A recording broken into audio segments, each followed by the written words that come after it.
I guess the action began with you. When we went outside, I met her, and then, they said, let's take a picture since the both of you are outside. And I said, sure. And I went and stood, gentleman-like, hands behind, and waiting for the picture. And she said, how would people know you love me if you don't do that? So, Sir, there was so she got logic. me nervous, in the first meet. And after that, I've been wondering, what the hell is she going to ask me? Anyways, waiting. And you would have known if you let me prep you, but he said, I don't want to be prepped because indirectly he was saying, I don't want to have a pre conversation before I have an actual conversation with you, which is fine, sir. Having said that, the people wanted to ask me, the people of Moneycontrol wanted to ask me who your favorite cricketer is, but I I made sure that they know this is a very serious panel and we're having really wow, sorry, I'm clearly not used to using a mic. Um, yeah, and I said that's not nice. Like it's Sunil Shetty, sir. And the first question we have to ask him is when the hell is Hera Fairy 3 coming? So what do you want to ask me now? Do you want me to tell you about my favorite cricketer or the Hera Fairy question that Clearly, the question that I care more about, not money control. Now that I'm sitting here, Hera, they can't stop me. that's the Hera Fairy that you're trying to do. Yeah. Yeah. Okay, my favorite cricketer, uh, today's time, definitely Virat Kohli. Uh, Really? yeah. Uh, Man, KL, better luck next time, I KL is guess. my son, Nice So save, sir. so when it's family, you don't talk about family. Wow, what Uh, is Ahan then? family. No, But he's he's not a cricketer. He's an actor. you So were okay. my favorite cricketer is Virat Kohli because he's a master of chasing. It really is. That's the first time that you feel when you're at home and dhag isn't happening. When Virat is, even though we are chasing and Virat is batting, that's not happening. So it's Virat for sure. Good answer, I guess. I don't know if it's the right one. But so, sir, tell me, from a personal point of view, I really want to know. You've been an actor, you are an actor, you have businesses, you're an entrepreneur. I know the businesses part of it probably comes with you having Shetty as a part of your name. Let's not get into that. But why are you coming for my job now? You're at a creator summit where a creator is asking you how to create. Like, how is this? What is happening? No, I think I'm not a creator. You are the creator, and I think it's more about my journey, failure, because I always talk about that. I believed I was an actor, and then because of that, everything would work. But that's not the way it worked. I don't have, even though I come from a F&B background, I don't have any restaurants of my own anymore. They're all shut shop because I couldn't focus on that business, and it's very dependent on the chef or the masters who are running it on a day-to-day basis. I get the opportunity. I'm called an entrepreneur because of the world today, because of young creators like you, young startups like you, who are looking for mentorship, who are looking for funding, and you get an opportunity to look in and back those kids. And when you know that somebody is damn good at what they're doing, for a fact that you're going to enjoy that ride too with them. So I think it's the opportunities that are there far more. Earlier as actors, if the only thing that an actor invested was in probably real estate because you could let it be. You could either rent out a place, or if it was land, you let it grow. Because no other business really worked. But today times have changed, and we've got a lot of opportunities, and that's why you see sportsmen, actors invest in startup and see success. I love how you've been able to adapt actually, because I feel like a lot of actors from your era, like they try to adapt, but somewhere they can't connect with a younger audience or people way younger than them. But I think you have that cracked. What do you think what do you think you do differently that they don't really have a handle on? I don't believe I'm special and that I have that tact. I've graduated very, very and moved on very, very smoothly. I'd say because I accepted failure. When my films didn't work, I stood there and said that my films didn't work. I had an audience, I made mistakes, I made bad choices, and I stepped back. So I accepted failure. And the minute I accepted failure, It was an absolute clear picture. Nobody mattered. If anybody said on a Friday that, Sunil Shetty yaar, uski picture nahi chali, to nahi chali. I had that attitude. I've always had that attitude because I was a sportsman. Like I said, my journey has been sport, martial arts, cricket. That's all I wanted to do. Team sport, learning to lose, learning to win. And that's when I said I've lost. I stepped back, and there was a new world that was available there. On my high, I behaved, and I continue to behave even when I'm, in the same manner. So there was a little bit of goodwill, respect that I had. So people, like I always say, people love me. I have a lot of love and affection wherever I go, but not necessarily converting into ticket sales. So I understand all that, and that's why I think my transition was smooth because I'm comfortable in my own skin, and why not? At least got a shot. I got a shot at being there at that box office, ruling for a few years. How many people get that opportunity? Wow, that's actually such a beautiful way to look at it. But I think I usually believe that it's easier said than done. But now that you're doing it, I don't think I can say that to you. But I want to understand more of that. Because I think failure isn't something that all of us are able to accept, let alone failure. We're not even able to accept ourselves these days. So what is that one thing that you do differently that's making you capable of coming to terms with failures in a way where you're taking it in stride? And like you said, if you don't really, if you're like, okay, this film didn't work, and like but as an actor, sometimes that puts timer on your head, right? Because if you give back to back like whatever flops or whatever, then the press or like the industry talk will be his or her time is over. How did you navigate that while also keeping your mental strength intact? I And guess family, friends, uh, you know, uh, having a strong family support, a very, very supportive wife, children, parents, siblings matters a hell of a lot. See, I had no option. If I had to fight back, somebody had to give me a phone because I'd done so badly in that in a year or two that I just couldn't bounce back because nobody was willing to put that money to make a film for me. So it was best that I accept, take a backseat, and look at it differently. I'm back now. I'm doing a lot of work now. Probably in the first few years, this year and probably another year, it would be all about multi-star cast films. But then once you are successful at that box office or the film works, it works for everybody. And then maybe I'll look at it differently again. So I've always stepped back and looked at things. And when you don't have an option, you don't have to give up. And mentally, like I said, I'm extremely strong because of the background that I come from. Once again, martial arts. I reinvented myself when it came to fitness. And said, you know what? Let there be one bit of me that has the X factor, and that was my health. Not necessarily, somebody at 25 can achieve 10 times more, but the age that I'm at to be able to achieve it gives me the confidence now to go out there and show myself off, because I always believe you are who you are, but your attitude should always depend on who the other person is. I mean, my attitude, I behave the way I see someone behave with me, and that's when things change. So I think when it comes to all that, but fortunately, it's been good for me, and it's okay. So it's better to accept failure than to get mentally stressed and be that loser. I would actually like to talk to you more about that, because I think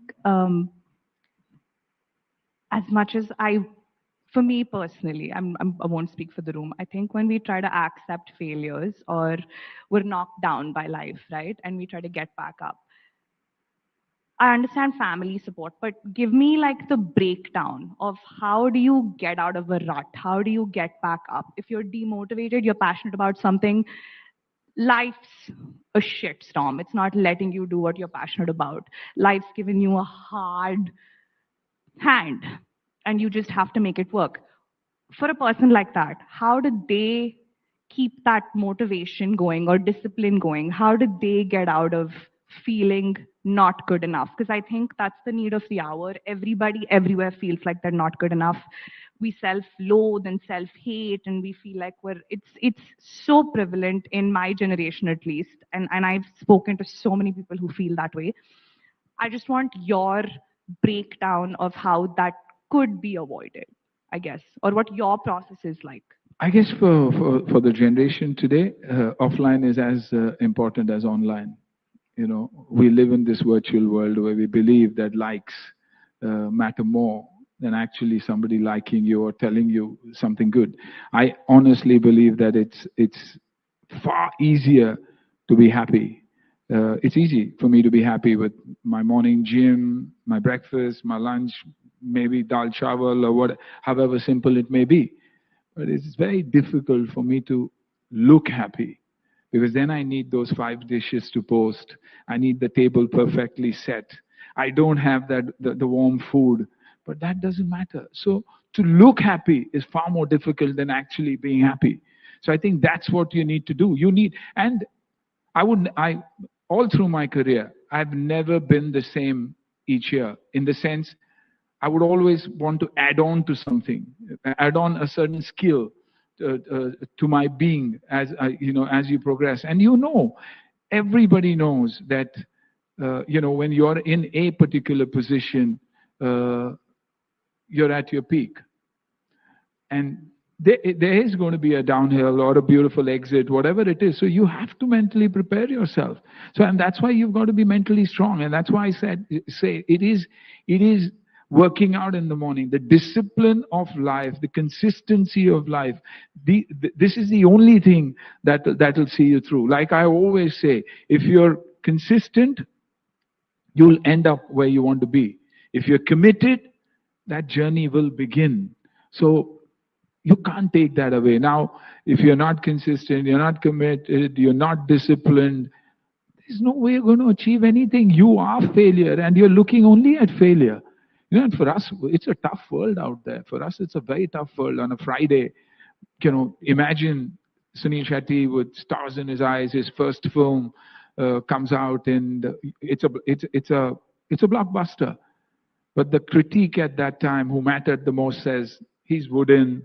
He should go back to his Udupi restaurants and sell idli and dosa and collect cash on the counter. That was what was written in that article. Was he analyzing a film? Was he what was he doing? He was getting personal at me, believing that idli and that dosa that I sold was not that luxury product that he was looking for, but it was something that was my bread and butter. It was something that gave my dad a position. So I was never embarrassed about that. But I was scared that what would I do with my career? I believed I'd be the next Mr. Bachchan because everybody believes he's going to be the next Bachchan, and that's the way the career is going to go. When I sat back, I realized, Christ, you know what? No acting school, no training in the profession that I believe is going to be my career. What do I do? Yes, I have got work. Let me do death-defying stunts so that I'd get an image for myself. And that's when the action tag came on. The action tag just didn't come on because Sunil Shetty did great action, because he jumped from the 5th floor, took off a bike and rammed into a car and flipped over that car. It was those death-defying stunts that separated me and set me up. Once I set myself up, I continued learning on the job. I continued appreciating every actor who was successful. What was it about Sunny Deol that is exciting? What is it about Chichi that Govinda that works? Why is Akshay doing and ticking the way he is? Or why is Jackie Dada doing or Sanju doing? That's where you learn, and that process of learning happened there. So I guess uh, I was lucky, I was blessed. There was this X factor. I had the body. Nobody had that kind of a body. But then to last in films, you have to act. And I learned acting along the way. So, that's how I fought back. And so from what you said, I'm kind of gauging that you were mentally and physically fit at the same time. And I strongly believe that physical health has a huge impact on mental health. And I just want to know your, not your workout routine, because I don't think any of No, us but here have. first, for every young parent out here, you know, physical health is very, very important from probably age 1 and age 2. Even if it's about dribbling the ball, you need to know the hand-eye coordination. Just simple dribbling or catching is hand-eye coordination. And then sport teaches you to win, teaches you to lose, teaches you, to be mentally very, very strong. And I think that is what growing up is all about. Uh, Being out there, facing the real world, and I think that's where my strength comes from. Martial arts, my martial arts background, sensei pelvis mystery, uh, you know making me aware of my strengths and making sure that I don't misuse that strength. The patience, the consistency of training, waking up in the morning, so all the happy hormones out there for me to feel better. So I don't know. I know failure. I've seen failure, but I always say I'm on a high horse. I never look behind. I never did. Never did. I took failure in my stride also. And yes, to this day, I am extremely consistent with what I do. I am disciplined, and discipline for me is freedom, because you pay a price for discipline, and that price is could be boring at times, but doing the same thing again and again and again and again. And that's why Virat Kohli, because you do it again and again and again. It's so monotonous that you don't know what you're doing at one time, but then you say, no, I need to do it. And that's the price you pay. And that's freedom for me. I do the things that I love, and the minute I don't do it, is I think that's when you talk about anxiety, depression hitting you, because you overthink. And overthinking again is the biggest problem when it comes to the generation today. I mean, overthinking gets you to do a lot. It's like being on a rocking chair, but you get something to do, but it takes you nowhere. So little things, consistency of training, work, relationships, offline, staying offline, being with nature. That's what I'm all about. Oh, so if that's like an ideal utopia of like how I'd want my life to look like.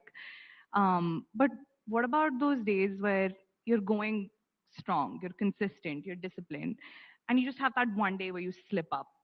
And That has to happen. That happens. what do you tell yourself to get back up? You talk to people. You need to talk to people. Me and Mana are consistently talking about everything. Atia, me, Ahan, me, we're consistently talking about failure. I mean, I was very happy that Atia and Ahan both chose to join the industry. I was never worried about success. The only thing I said was, would you be able to take failure? Because that Friday hits and hits really hard. So you need to talk to people. And like I said, you've you've constantly got to work on yourself. And working on yourself means right from eating right to sleeping right to training right. These are the simple things, but I mean, that's been my journey. So I don't know anything else. I don't know anything else. I'm not I for me, media meant text messaging. Today's multimedia. It was the pager then. That was the only thing that worked for us, and that's the only language that I know. That I know, and this is the only way I know. That's why I keep telling young parents: put that child in a sport. Let them be out there. Let them learn to win. Let them learn to lose. Let them learn to be a part of a team. Because then you're never alone, no? And it's only when you're alone and lonely is when you overthink. Yeah, and I think whenever I listen to interviews of people that I've looked up to or idolized? I've always heard this one saying where they always say it's lonely at the top, but compared to what you're saying, it's both of them don't match. Like, so you're saying it doesn't have to be lonely at the top and you can have it all?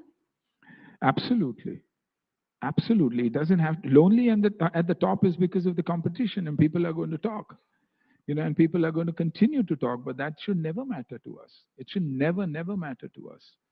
And that's why, on your journey up there, the more people you take along, the stronger team that you have makes a hell of a lot of difference. A hell of a lot of difference. Whichever industry. And if you believe that I've peaked and I'm going to, and if you look at the rest of the journey as failure, that's not the way to look at it. I don't look at it that way. When I've seen a good 20, 22 years in the industry. It's over 30 years now. But there's another side of me, now that's come about. I've got that love. It generally, the media forgets. Once you're past your prime, you're done with. But then I evolved, I learned. I got those 4 precious years with my father, who was unwell and bedridden, and I got those 4 years to spend with him. And those 4 years was probably the best years of my life, and probably that's where I got the strength from. And you also come from a time where a 70-hour work week is the norm, right? Yeah. So I guess like a better question would be, how did you possibly find time to do it all? Because I think I, like my mom, the biggest problem my mom has with me is the fact that I don't call her back sometimes, which is very rare, but which, that I don't call her back or that I don't have time to FaceTime them for like 2 hours a day because none of our conversations get over in 1 hour. How do you balance a 70-hour work week and also have an acting career, also be an entrepreneur, also look like you're 20 years old, like also have a fitness regime? Like, come on, I just want to eat pizza and like cry about my issues. Like, how do you? We No, did don't all take the that. last part seriously. Like, We did all that. We had the pizza too, and realized that it doesn't work. That body, when they are asking for a body shot, then you say, no, I need 6 months, before I give that body shot. So discipline, and probably sir, how to discipline? Like, how? Like, I just give it to me, I guess. Like, I don't like give us like the. What are you saying to yourself? Are you like, Sunil, you're the hot get star? obsessed with yourself. Get obsessed with that body of yours. Get obsessed with working out. It'll all fall into place. Trust me. So become. That is the discipline that we all need. That we need to wake up in the morning, go to that gym, play that sport, be active, be on the move, and it'll all start falling into place. Because the minute you start working out, you realize, why am I working out if I'm going to be eating junk? Then you stop eating junk, or you control eating junk, and then you see that improvement in your body. So people keep asking that, why do bodybuilders or people who train always look in the mirror? They need to look into the mirror to make sure that they're achieving the goal that they want to achieve. So start doing that and you'll see the difference. Trust me. The minute it is, oh yeah, get up, when we want to work, when we want to work from home. For certain people, yes, that works, work from home and everything else. But otherwise, being there, meeting people, learning, interacting, understanding teams, people, mindsets, important. Do you do you journal, visualize, manifest any of the new age techniques to achieve what you want? I guess law of attraction. Are any of these words something you've heard before or care about? Anti-aging. That's the only thing I'm trying to manifest. So I have a Uh, PR idea for no, you. I'm You should trying start a to. skincare line. No, Anyway, yeah. seriously. What I'm trying to do is uh, trying to understand through Ayurveda, through natural processes, how can you can't reverse aging, but you can slow down the process of aging. You're You actually know? telling me anti-aging. Okay, Yeah, sorry. Yeah, I thought actually. you were going to talk about aging No, and no, yeah. actually, that's the only thing I'm focused on right now because that gives me the strength to do everything.